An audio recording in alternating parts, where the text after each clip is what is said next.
Please let's welcome Jeremiah to the stage. Thank you, everybody. I really appreciate that introduction. And today I'm going to focus on something very specific for us. We have, obviously, Sentient decision science has existed for many years and has continuously sought to bring the advancements in academia into behavioral science research and the market research industry. But today we're going to talk about one specific sort of product offering that we are innovating and have been innovating over the last 14 months that is about driving ad testing to be more effective and more powerful for you, all within the confines of specific initiatives. Let me know. I think I've got my screen shared here. Yeah, we can see it. Yep, All you're right. good. Thank you very much. So the question that I'm going to answer today is, what do you do when you need to know tomorrow? And that is specifically in the context of media communication, primarily advertising. We have a product called Rapid Subtext, which is a variation on our standard ad testing platform, Subtext. And what it does is it tries to leverage automation and behavioral science so that we can give you insight and you can give yourself insight rapidly and quickly when you're determining how best to communicate into the marketplace. And it uses several of our key innovative platforms and behavioral science tools. First off, we use Sentient Expression, which is our proprietary platform for recording facial action coding. And what that means is we're using web cameras and web survey context to record people's faces while we expose them to certain stimuli and measuring moment by moment what their emotional responses are to what they're being shown. This is extremely powerful in the context of ads, simply because ads are generally constructed around narratives, they're constructed around imagery, and if we can pinpoint moments in ads that are causing certain effects, that allows for a lot of power in explanation, but also power in refinement. It allows us to give guidance on how to structure your messaging in a way so it's maximally effective at achieving your goals. But we also rely on our additional platform, which is Sentient Prime.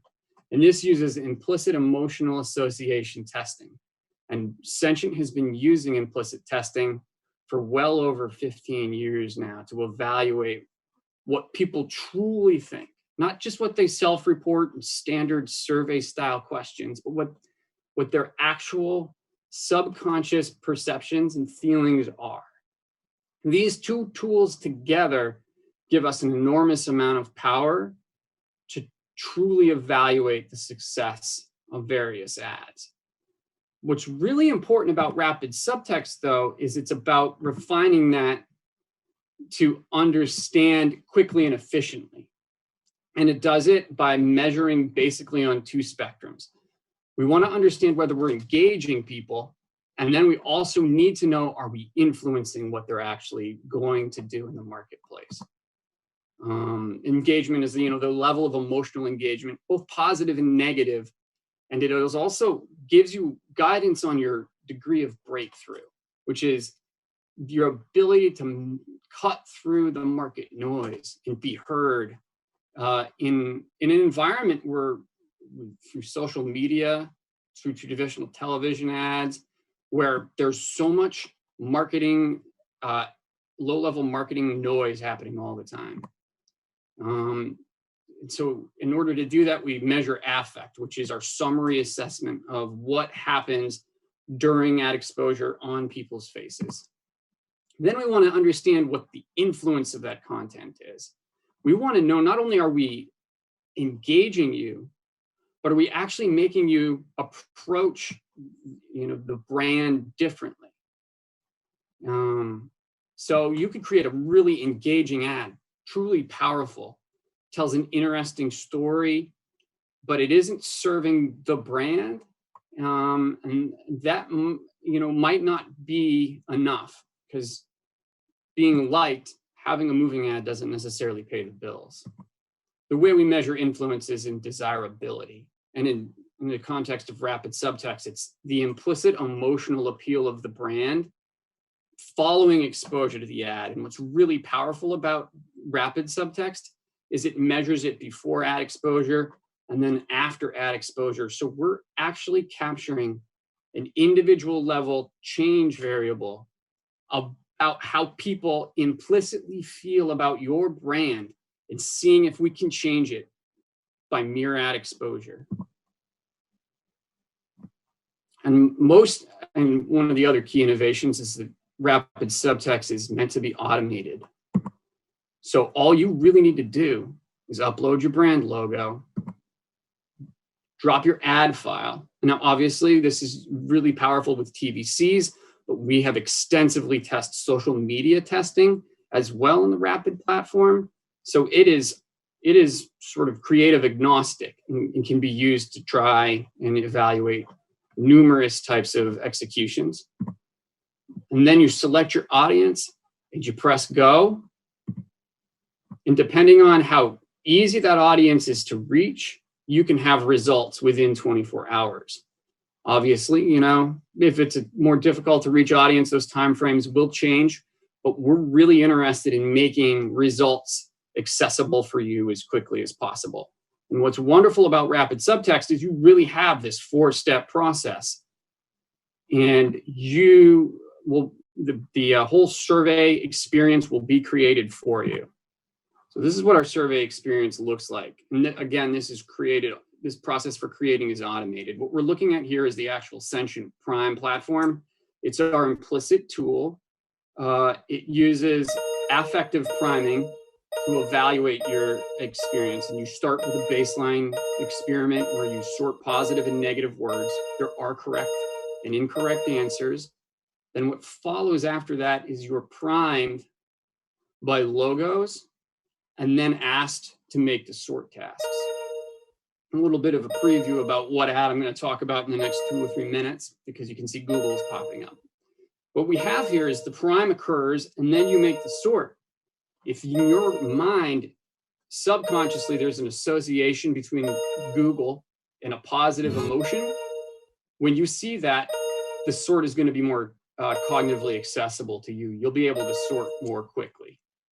And what that means is your response times are going to be faster.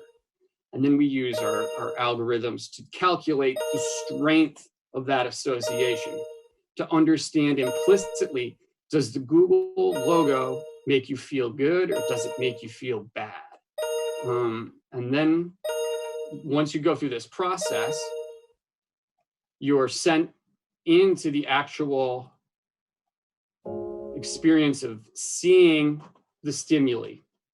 And for today, we decided that we would look at the actual results of a recent Google ad called "Get Back What You Love." Oops.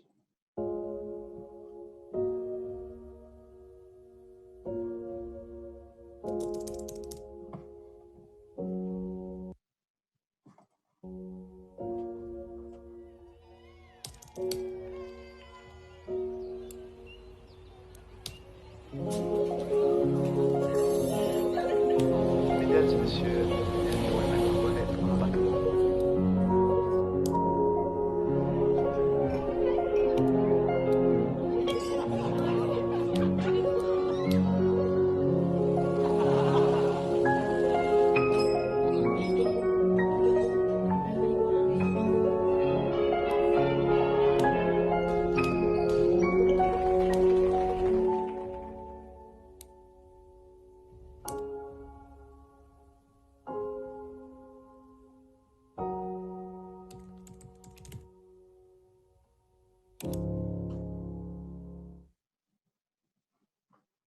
that would be shown to respondents while their facial expressions are being recorded.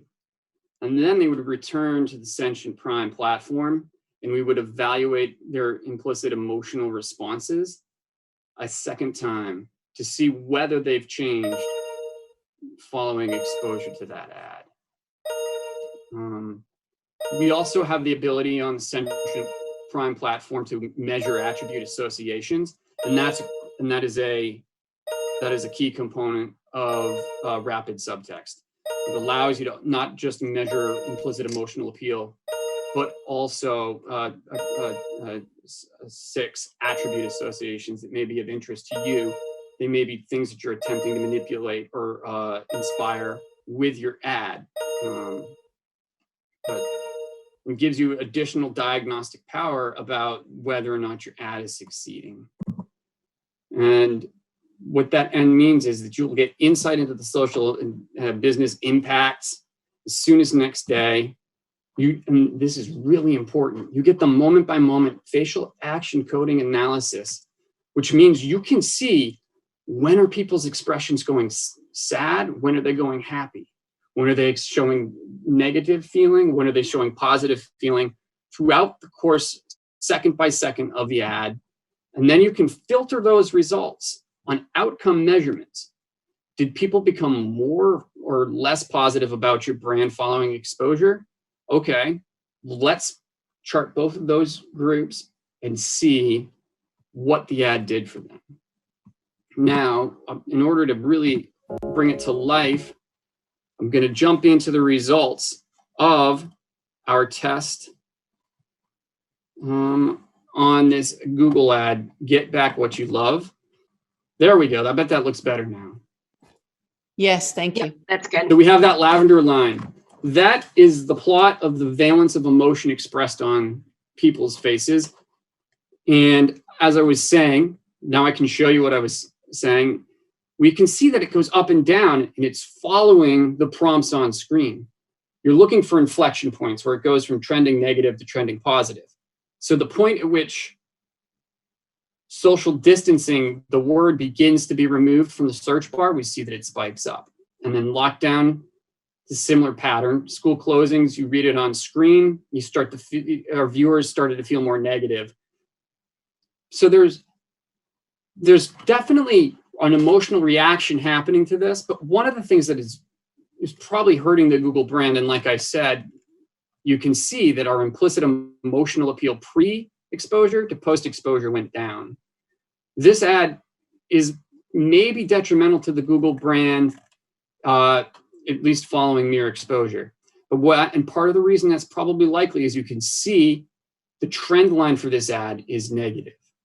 But the power of the platform is that we can also compare the groups who ended up with more appeal toward the brand versus those who ended up with less appeal to the brand. And again, just to reinforce that, the people with the solid line felt better about Google implicitly after they watched it. And the people in the dashed line felt worse about Google implicitly after they watched it. And you can see that the responses of those in the more appeal group are quite a bit different than in the less appeal group. But we like to look for inflection points, interaction points where their responses are significantly different. And there's a really interesting moment right here at second 45 where we see these additional improvements, these shifts to more openness in society, leading to positive emotional trending for those who have less appeal for Google, but negative for people who have more appeal for Google. And it speaks immediately to the fact that the context of COVID is having a detrimental effect to the response to Google for the people that you're trying to influence the most. But one of the other powerful things about this platform is it's quick. As soon as we saw these results, my first thought was, well, are we missing the point?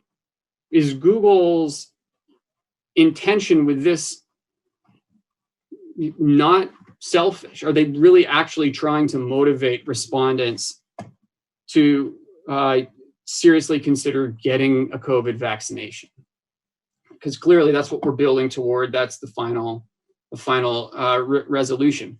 And because the platform is so automated, we were able to go right back into field and test the results. But instead of testing the results on Google, we went ahead and tested the results on the 3 brands that for the vaccine that are available in the US. The Johnson & Johnson brand, the Pfizer brand, and the Moderna brand.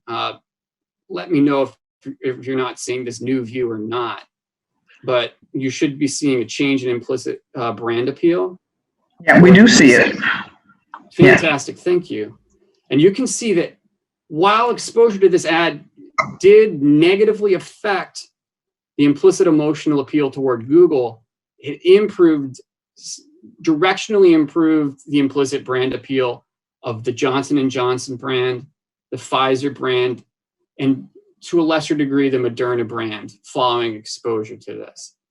And we also wanted to be able to talk toward a different set of findings. So we also added in an extra component where we asked people whether or not they associated the phrase "get vaccinated" with themselves. And we saw a small yet directional increase, a 105.2 to a 107.2 in the strength of association between individuals and the thought of getting vaccinated following exposure to this ad. And this, to me, felt extremely validating because this ad does seem to be making a persuasive argument about vaccination to the audience that's going to see it, which is people who are not currently vaccinated in this test. And what's really fascinating, because we can see pre-post measurement, we have real change measures, we can compare the results of all people to the results of people whose inclination to get vaccinated increased following ad exposure, and see the moment in the ad where it resonated with them specifically. And again, it happens here at these moments where we begin to see businesses changing their statuses from opened to closed, closed to open. And there are still some call outs to consider. The tone of the ad is somewhat sad, so we see that there is a drop off at the end. But when you see the phrase COVID vaccination appear on screen, you see that trend of improvement among those who are inclined to get vaccinated. And so the power of rapid subtext allows us to really get into the heart of what is happening when people are watching ads and understand the appropriate way to tweak them and whether or not to use them in field. And it allows us to do it quickly and rapidly. Okay. So Jeremiah, we want to thank you so much. This has just been mind-blowing and fascinating, and I've not seen anything like it before. So we want to thank you for your time. But because we are running behind, if we take all the questions, the audience is absolutely excited about it as well. You do have 3 questions. We're going to ask that you respond to those online if you could. And that way we can move on to our next presentation. But thank you so much. We appreciate your time. Thank you so much, everybody. Thank you. Bye-bye.